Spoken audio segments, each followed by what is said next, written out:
ایک دفعہ ایک آدمی نے میرے پر بڑی چڑھائی کی، تم تبلیغ والے منافق ہو، کہتے کچھ ہو کرتے کچھ ہو، تمہارے قول اور فعل میں بہت فرق ہے بہت۔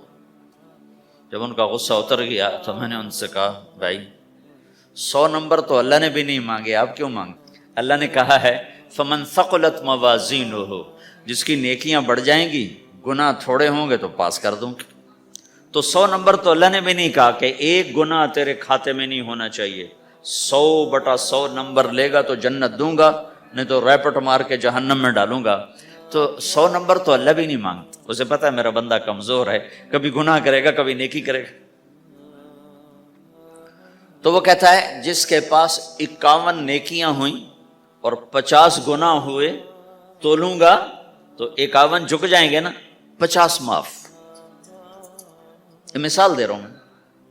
ہمارے علاقے میں ایک ذمہ دار تھے، وہ ذکر بھی بہت کرتے تھے، گالیاں بھی بہت دیتے تھے۔ ادھر سبحان اللہ تیرے فلانے، الحمدللہ کے ساتھ ایک پھکڑ تولتے تھے، ساری زندگی وہ ایسا ہی کرتے رہے۔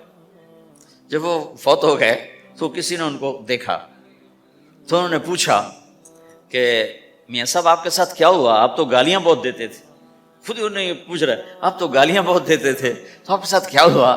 کہ اللہ تعالیٰ نے میرے ذکر اور میری گالیوں کو تولا تو میرا ذکر بڑھ گیا تو میری بخشش ہو گئی۔ اللہ نے بھی کاؤنٹنگ رکھی ہے، پرفیکشن مانگی ہی نہیں۔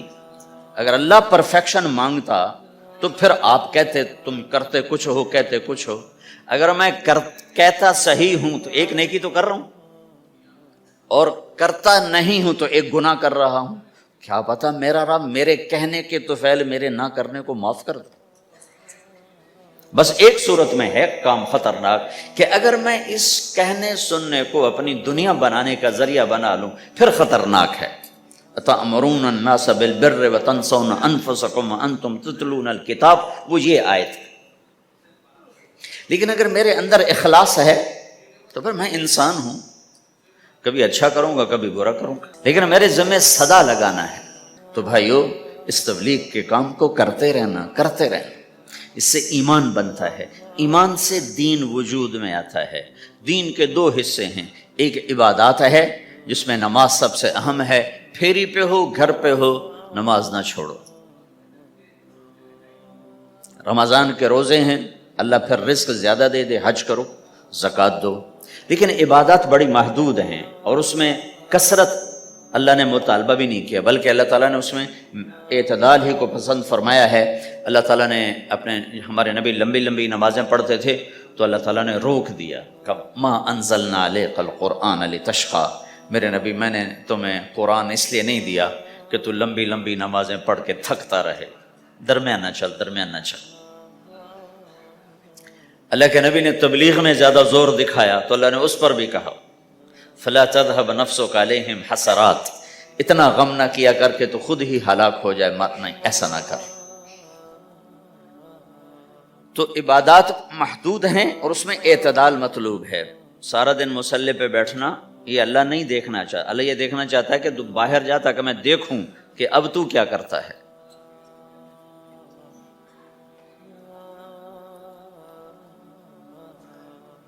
دوسرا حصہ اس کا اخلاقیات ہے، آپس کی معاشرت ہے۔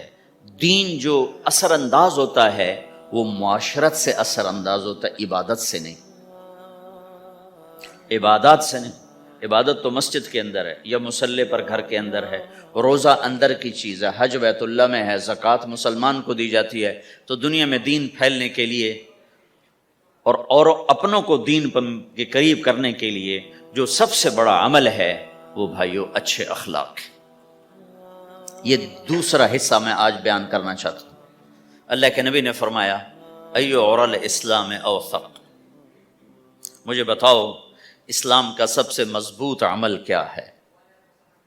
تو صحابہ نے کہا الجہاد، یا رسول اللہ جہاد۔ اسلام کا سب سے مضبوط عمل کیا ہے؟ صحابہ نے کہا جہاد۔ تو آپ نے کہا وحسن وما هو به، ہاں جہاد بہت اچھا عمل ہے لیکن سب سے بڑا عمل نہیں ہے، سب سے مضبوط عمل نہیں ہے۔ انہوں نے کہا جی الصلاۃ، نماز۔ تو آپ نے کہا ہاں व हसनतुन वमा हिय बिहा, नमाज भी बहुत अच्छी चीज़ है लेकिन वो नहीं जो मैं पूछ रहा हूँ, सबसे आला, सबसे ऊपर, सबसे मजबूत नहीं। तो उन्होंने कहा जी अल हज, हज। तो आपने कहा हज भी बहुत अच्छा अमल है लेकिन वो नहीं जो मैंने पूछा है।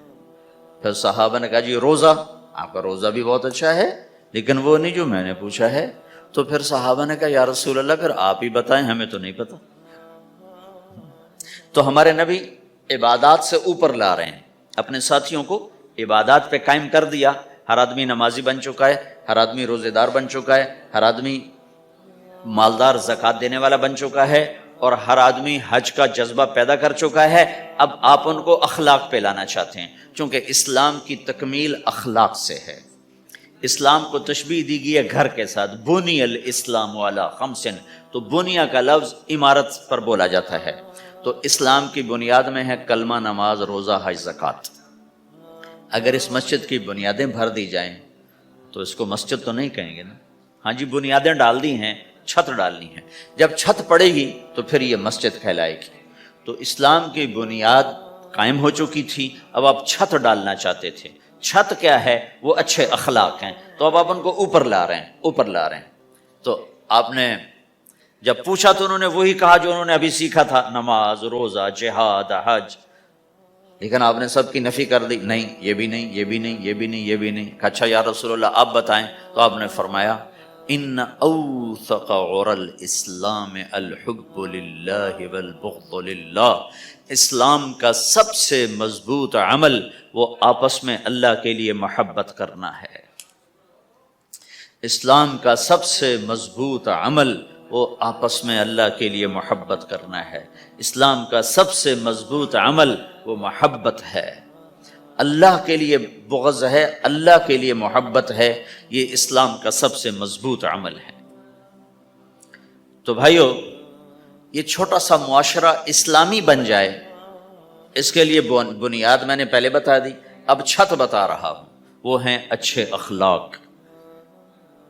अल्लाह ताला ने जब हमारे नबी ने नमाज लंबी पढ़ी तो अल्लाह ने कहा दरमियानी पढ़ो। मैंने अभी बताया तबलीग में दुख ज़्यादा झेला तो अल्लाह ने कहा दरमियाना चलो। लेकिन जब अल्लाह के नबी ने अखलाक बुलंद किए, अखलाक, तो इस पर भी अल्लाह ताला फरमाता मेरे नबी ज़रा इतना नरम ना हो, थोड़ा सा सख्ती दिखा, आंखें दिखा, थोड़ा शूशा कर। हैं तो मेरे रब ने क्या कहा? वाह, मेरे रब ने आपके अखलाक की जैसी तारीफ की है, आपके किसी अमल की ऐसी तारीफ नहीं की। नमाज को कहा मुअतदिल, एतदाल, दावत को कहा एतदाल, और अखलाक को क्या कहा? इन्नका लअला खुलुकिन अज़ीम। और उसको ताकत पहुंचाई कसम उठा के, नून। फिर कसम उठाई कलम की जो इल्म का जरिया है, वल कलम वमा यस्तुरून, मुझे कसम है कलम और उसकी तहरीर की। मा अंत बिनिअमति रब्बिक बिमजनून व इन्न लका लअजरन गैर ममनून। इन दो आयतों को छोड़कर अगली जो आयत आ रही, व इन्नका लअला खुलुकिन अज़ीम, ऐ मेरे महबूब मैं कसम उठाता हूँ कलम और उसकी तहरीर की, तेरे अखलाक बड़े आली शान है। ये नहीं कहा तेरे अखलाक बड़े आली हैं। इन्नका लअला, अला, अला का यहाँ बहुत अजीम शान किरदार है। अला ये बता रहा है कि ए मेरे नबी, जितने अखलाक तसव्वुर किए जा सकते हैं वो सब तेरे ताबे हो चुके हैं और तो उन पे सवार हो चुका है, तो उन पे छा चुका है। अला छा जाने के लिए होता है कि तमाम अखलाक तेरे गुलाम हो चुके हैं। एक दफ़ा आपने फरमाया अच्छे अखलाक 360 किस्म हैं, 360 किस्म, 360 सिफात का मजमुआ अच्छे अखलाक। कोई एक सिफत किसी को मिल गई तो जन्नत में चला जाएगा। तो अबू बकर रज़ी अल्लाह अन्हु सामने बैठे थे, कहने लगे या रसूलल्लाह अफी यमिनहा शै, उन 360 में कोई मेरे अंदर भी कुछ है? तो आपने कहा तेरे अंदर सारे का सारा, कोई कमी कोई नहीं, पूरे। ये आपने और किसी को नहीं कहा, सिर्फ आपने ये अबू बकर से फरमाया कि अबू बकर तेरे अंदर पूरे अखलाक 360। तो भाइयों, आपस की मोहब्बत और अच्छे अखलाक ये इस्लाम का सबसे चोटी का सबक, सबसे आला दर्जे का सबक।